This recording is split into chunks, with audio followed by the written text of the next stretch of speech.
പല പ്രിയപ്പെട്ടവരുടെയും ഒരു സംശയമാണ് ഒരു ദൈവവൈതൽ എങ്ങനെ നടക്കണമെന്നുള്ളത്.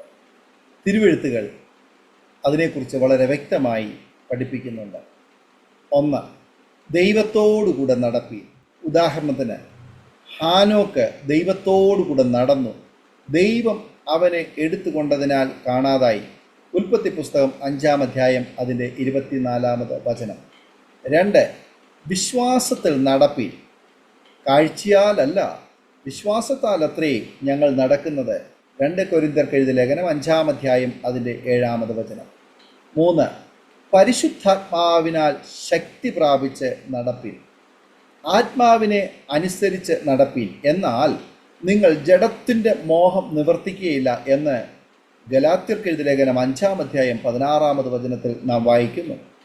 ദൈവാത്മാവ് നടത്തുന്നവർ ഏവരും ദൈവത്തിൻ്റെ മക്കളാകുന്നു. റോമാലേഖനം 8-ാം അധ്യായം അതിൻ്റെ 14-ാമത് വചനം.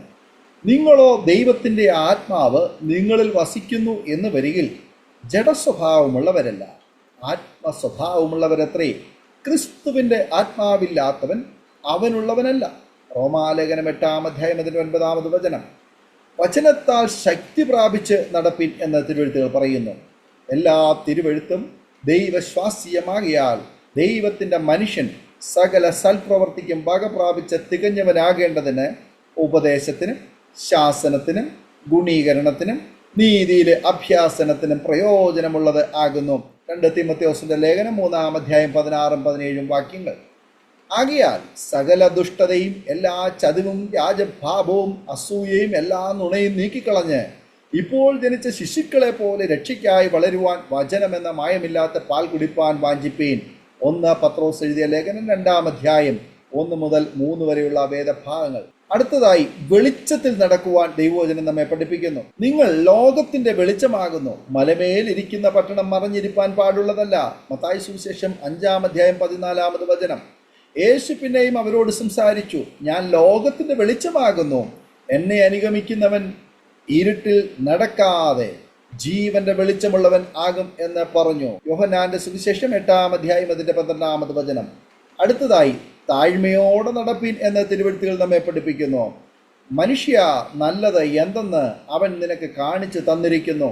ന്യായം പ്രവർത്തിപ്പാനും ദയാതൽപരനായിരിക്കാനും നിന്റെ ദൈവത്തിന്റെ സന്നിധിയിൽ താഴ്മയോടെ നടപ്പാനും അല്ലാതെ എന്താകുന്നു യഹോവ നിന്നോട് ചോദിക്കുന്നത്? മീഖായുടെ പുസ്തകം 6-ാം അധ്യായം അതിന്റെ 8-ാമത് വചനം. പൂർണ്ണ വിനയത്തോടും സൗമ്യതയോടും ദീർഘക്ഷമയോടും കൂടെ നടക്കുകയും സ്നേഹത്തിൽ അന്യോന്യം പൊറുക്കുകയും ആത്മാവിന്റെ ഐക്യത സമാധാന ബന്ധത്തിൽ കാപ്പാൻ ശ്രമിക്കുകയും ചെയ്യുകയും. എഫെസ്യർക്ക് ലേഖനം 4-ാം അധ്യായം അതിന്റെ 2-3 വാക്യങ്ങൾ. അടുത്തതായി ജ്ഞാനികളായി സമയം തക്കത്തിൽ ഉപയോഗിച്ച് നടപ്പിൻ എന്ന തിരുവെഴുത്തുകൾ നമ്മെ പഠിപ്പിക്കുന്നു. ആകയാൽ സൂക്ഷ്മത്തോടെ അജ്ഞാനികളായിട്ടല്ല ജ്ഞാനികളായിട്ടത്രേ നടപ്പാൻ നോക്കുവീൻ. ഇത് ദുഷ്കാലമാകിയാൽ സമയം തക്കത്തിൽ ഉപയോഗിച്ചു കൊള്ളുവീൻ. എഫെസ്യർക്ക് ലേഖനം 5-ാം അധ്യായം 15-16 വാക്യങ്ങൾ. അടുത്തതായിട്ട് സ്നേഹത്തിൽ നടപ്പീൻ. പ്രിയമുള്ളവരെ, നാം അന്യോന്യം സ്നേഹിക്കുക. സ്നേഹം ദൈവത്തിൽ നിന്ന് വരുന്നു. സ്നേഹിക്കുന്നവനെല്ലാം ദൈവത്തിൽ നിന്ന് ജനിച്ചിരിക്കുന്നു, ദൈവത്തെ അറിയുകയും ചെയ്യുന്നു. സ്നേഹിക്കാത്തവൻ ദൈവത്തെ അറിഞ്ഞിട്ടില്ല. ദൈവം സ്നേഹം തന്നെ. 1 യോഹന്നാൻ എഴുതിയ ലേഖനം 4-ാം അധ്യായം അതിൻ്റെ 7-8 വാക്യങ്ങൾ. ക്രിസ്തുവും നിങ്ങളെ സ്നേഹിച്ച് നമുക്ക് വേണ്ടി തന്നെ താൻ ദൈവത്തിന് സൗരഭ്യവാസനയായ വഴിപാട് യാഗവുമായി അർപ്പിച്ചതുപോലെ സ്നേഹത്തിൽ നടപ്പീൻ. എഫെസ്യർക്ക് ലേഖനം 5-ാം അധ്യായം അതിന്റെ 2-ാമത് വചനങ്ങൾ. ഈ വചനങ്ങളാൽ ദൈവം നമ്മെ അനുഗ്രഹിക്കുമാറാകട്ടെ. ആമേൻ. ഓർമ്മയുടെ മനോരഥത്തിൽ മായാത്ത ഓർമ്മയ്ക്കായി അരോമ മാട്രിമോണിയിൽ നിന്നും ജീവിത പങ്കാളിയെ കണ്ടെത്തൂ. നിങ്ങൾ ഒരു ക്രിസ്തീയ ജീവിത പങ്കാളിയെ അന്വേഷിക്കുകയാണോ? അതോ മക്കൾക്ക് അനുയോജ്യമായ ഒരു തക്ക തുണയ്ക്ക് വേണ്ടി പ്രാർത്ഥിക്കുന്ന വ്യക്തിയാണോ? എങ്കിൽ അരോമ മാട്രിമോണി നിങ്ങൾക്ക് വേണ്ടിയാണ്. ഇന്നു തന്നെ സൗജന്യമായി രജിസ്റ്റർ ചെയ്യൂ.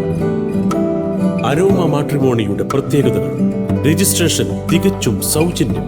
ലോകത്തെവിടെയുമുള്ള അനുയോജ്യമായ ക്രിസ്തീയ ജീവിത പങ്കാളിയെ തിരഞ്ഞെടുക്കാം. വിവാഹം നടക്കുന്നതുവരെ സർവീസ് ലഭിക്കുന്നു. ഏറ്റവും ചെറിയ പാക്കേജുകളും തിരഞ്ഞെടുക്കാം. അരോമ മാട്രിമോണി നിങ്ങൾക്കായി ഒരുക്കുന്നു വിവാഹം പരമാനന്ദം. Email aroma matrimony2020@gmail.com